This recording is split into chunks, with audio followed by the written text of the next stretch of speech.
Bonjour à toutes et à tous et bienvenue dans le module 5 de ce cours en ligne intitulé « Apprendre à coder avec Python ».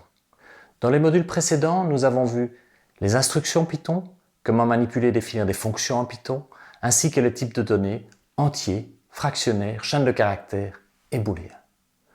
Dans ce présent module, nous allons voir de nouveaux types de données avec les séquences de données qui vont nous permettre de stocker énormément de types d'informations différentes, ce qui est bien utile dans beaucoup de codes que l'on veut écrire. Vu l'ampleur de ce module, il s'étale sur une période plus longue que les autres modules de ce cours. Alors nous allons donc voir comme type de données des séquences de type chaîne de caractères, tuple et liste. Nous avons déjà vu les chaînes de caractères précédemment, mais notre étude sera beaucoup plus poussée. En fait, nous allons voir ce qui est similaire dans les trois types de séquences de données et ce qui les différencie. Si vous suivez le parcours rouge ou le parcours bleu, c'est également le moment de réaliser votre projet. Si vous suivez le parcours vert, ce projet n'est pas dans votre parcours. Ça signifie qu'au terme du projet, si vous remettez le projet dans les délais, vous êtes toujours en lice pour le parcours rouge ou le parcours bleu. Dans le cas contraire, vous optez définitivement pour le parcours vert. Commençons directement par revoir les chaînes de caractères dans une console PyCharm. Donc d'abord un rappel, je peux par exemple initialiser une variable monstr à la chaîne de caractères bonjour, pas de souci.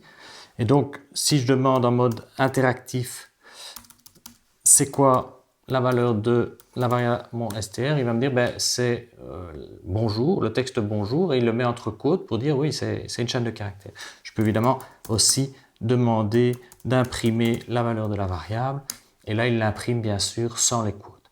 Alors je peux aussi définir un texte multiligne. Alors un texte multiligne, en fait on l'a déjà vu avec ce qu'on appelait les docstrings.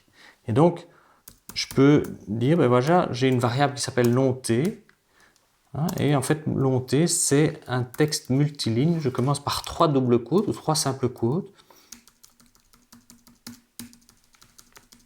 Et puis je commence mon texte. Et en fait je commence mon texte mais je peux le mettre sur plusieurs lignes. Par exemple ici je commence par donner une ligne d'astérisque et puis bon anniversaire entouré de 2 astérisques, et puis je termine par des astérisques aussi, et puis voilà, c'est terminé, 3 doubles quotes. Et donc si je demande c'est quoi la valeur de long-t en mode interactif, et bien là il me dit en fait c'est une chaîne de caractères, je vais le prolonger ici, qui commence par des astérisques, et puis il y a le passage à la ligne, et puis deuxième ligne bon anniversaire, passage à la ligne, et puis troisième ligne astérisque, passage à la ligne. Et bien sûr si je demande d'imprimer la valeur de long-t, là il va l'imprimer en respectant le fait que quand on imprime un passage à la ligne, en fait il y a effectivement au niveau de l'affichage un passage à la ligne. Ok, alors nous avions déjà vu la concaténation. Donc si je prends mon str par exemple, je peux concaténer avec, je ne sais pas moi, Sébastien. Et donc ici mon str c'est bonjour, bonjour plus Sébastien, ça donne bien l'accolade de 2 textes, bonjour Sébastien. Je peux également avoir, on avait vu la répétition, si je fais 20 fois ha, ça me donne ha ha ha ha, ok. On avait vu la longueur d'un texte, c'est quoi la longueur de la valeur de mon str? Bonjour, il y a 7 caractères. Alors ce qu'il y a de nouveau c'est la notion de composante, c'est-à-dire que si j'ai mon str, c'est une chaîne de caractères, ça veut dire que je peux demander, donnez-moi la première composante de mon texte. Et la première composante de mon texte, c'est la composante 0, c'est un B. Donc je peux continuer comme ça, donnez-moi la deuxième composante, donc la composante numéro 1, après le B il y a le O, etc. Alors j'ai vu qu'il y avait 7